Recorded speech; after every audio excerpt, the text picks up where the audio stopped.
Le deuxième chapitre compte à lui porter sur la trigonométrie. Qu'est-ce que c'est que la trigonométrie? La trigonométrie, ça concerne un triangle rectangle. C'est le rapport entre les longueurs et la mesure des angles. On a vu trois rapports trigonométriques. Il y a le cosinus, le sinus et la tangente. Bien entendu, pour pouvoir faire cela, il faut savoir repérer dans un triangle rectangle ce qu'on appelle l'hypoténuse. L'hypoténuse, comment on la repère? L'hypoténuse, c'est le côté opposé à l'angle droit. Vous avez l'angle droit, hop, en face, vous avez ce qu'on appelle l'hypoténuse. Ceci est l'hypoténuse. Maintenant, j'ai deux angles aigus. Par exemple, ici, je vais prendre cet angle-là, cet angle. Donc, je vais appeler ce triangle-là ABC. Il est rectangle en B. Et l'angle aigu qui m'intéresse, c'est l'angle C. Donc, il y a deux autres côtés. Il y a le côté AB et le côté BC. Le côté BC, on appelle ça le côté adjacent. Adjacent. Qu'est-ce que le côté adjacent? Le côté adjacent, c'est le côté du triangle qui vient toucher l'angle autre que l'hypoténuse. D'accord? Donc, comme vous pouvez le voir, il y a l'hypoténuse, il y a aussi le côté BC qui vient toucher l'angle C, le sommet de l'angle C. Et celui qui est en face, moi, on appelle ça le côté opposé.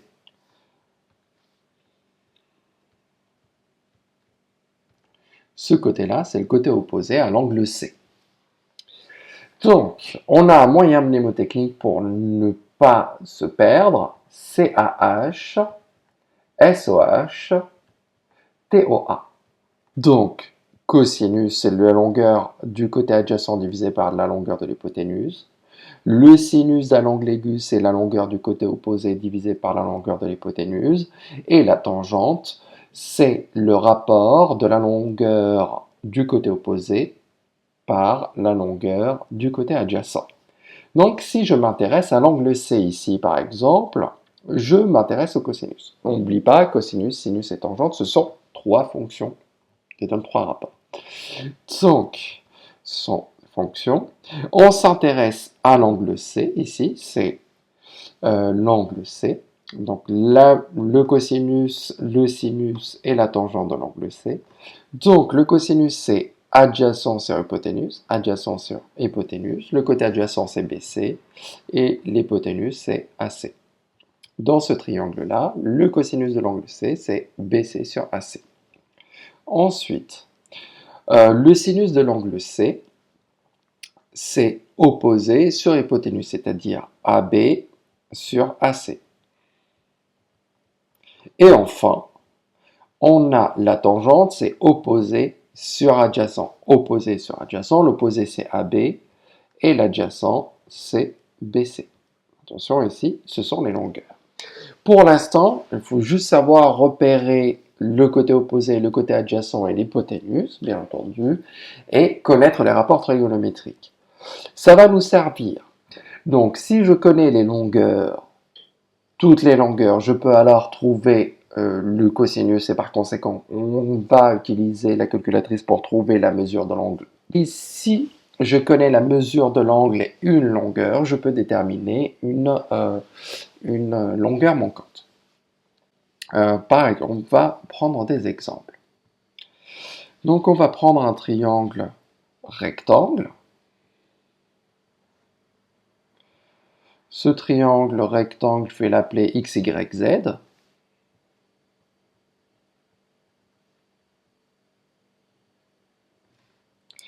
C'est un triangle rectangle en Y. Bon, le triplet pythagoricien le plus connu, c'est 3, 4, 5 cm. Donc l'unité ici, c'est le centimètre. Et je peux alors déterminer la mesure de l'angle X, par exemple. D'accord, donc si je veux savoir quelle est la mesure de l'angle X, il va falloir utiliser soit le cosinus, soit le sinus, soit la tangente. Ici, je peux utiliser n'importe lequel des trois. Pourquoi? Parce que j'ai les trois longueurs. Donc je peux utiliser le cosinus en prenant 3 et 5. Je peux prendre le sinus en prenant 4 et 5. Ou je peux prendre la tangente en prenant 4 et 3. D'accord? Donc je vous rappelle là, ici, donc le cosinus de l'angle X, ça va être 3 sur 5. Ça, c'est le cosinus. Le sinus de cet angle, c'est 4 sur 5. Et la tangente de l'angle X, c'est 4 sur 3. Donc, si je veux trouver la mesure de l'angle X, donc si je veux trouver la mesure de l'angle X, il va falloir que je prenne la fonction contraire de cosinus. La fonction contraire de cosinus, c'est arc cosinus. Arc cosinus de quoi? De 3/5. Attention à bien maîtriser les notions de fonction et la notation. La mesure de l'angle X, c'est arc cosinus de 3/5 et on prend la calculatrice, on va trouver sa mesure. D'accord? Donc là, il va falloir prendre la calculatrice ensuite. Ensuite, je peux aussi utiliser arc sinus de 4/5. Et sinon, je peux prendre arc tangente de 4/3. Si je prends la calculatrice et que je calcule les trois choses, on va trouver le même résultat. Donc normalement, il ne reste plus que l'utilisation de la calculatrice. Si je cherche la mesure d'un angle, d'accord, on utilise la fonction arc cosinus, arc sinus ou arc tangent. Tout dépend de ce qu'on a comme longueur. Et si on a les trois. Donc je peux utiliser n'importe laquelle. Imaginons maintenant, hop, je vais prendre un triangle rectangle que je vais appeler x, y, z. Bon, toujours x, y, z. Il est rectanglant. Que je vais prendre rectangle en y toujours. Je cherche toujours la mesure de l'angle x.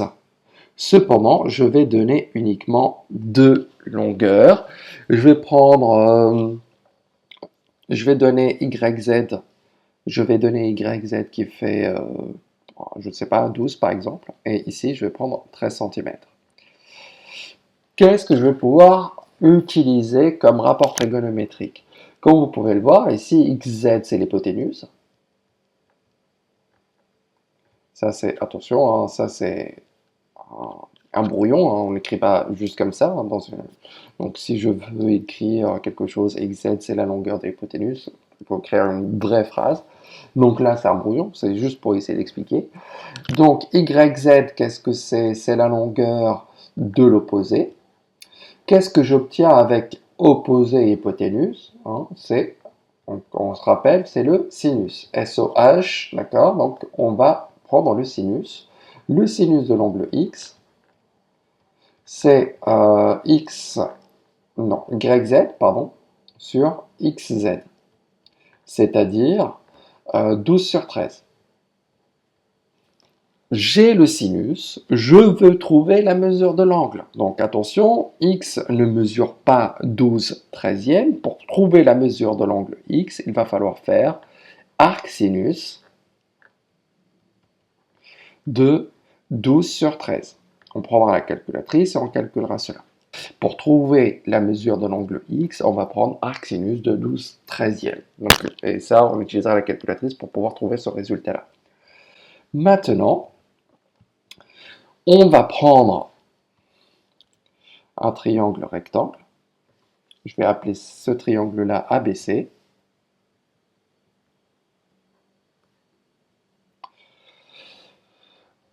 Je vais donner la mesure de l'angle C. La mesure de l'angle C, c'est 30 degrés.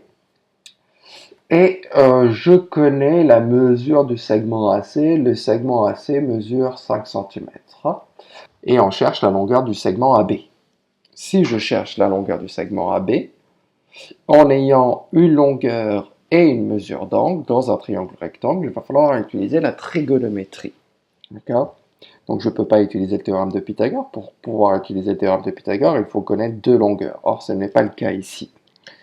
Donc, si je veux utiliser la trigonométrie, donc AC, on sait que c'est l'hypoténuse. Attention, toujours, ça c'est un brouillon. On a la mesure de l'angle C. Et on a AB qui est l'opposé de l'angle C. Donc, opposé hypoténuse, c'est le sinus. Sinus de quoi? Sinus de l'angle C. C'est quoi sur quoi? C'est AB sur AC. Donc, le sinus, là on remplace de 30, égale AB que je cherche sur 5. Je cherche AB, sinus de 30 c'est un nombre, hein. Donc attention, sinus de 30 est un nombre.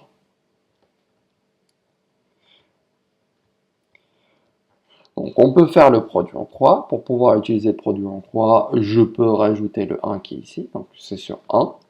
Je vais faire, si je cherche AB, je fais le produit en croix, donc je vais faire 5 fois sinus de 30 divisé par 1, mais bon, voilà. C'est juste pour que ça soit clair, hop, et je vais trouver AB.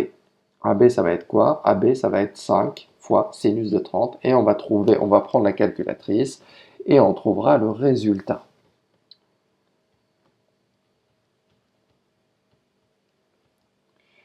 Et voilà, donc, savoir ce que c'est que la trigonométrie, on peut utiliser le cosinus, le sinus, la tangente.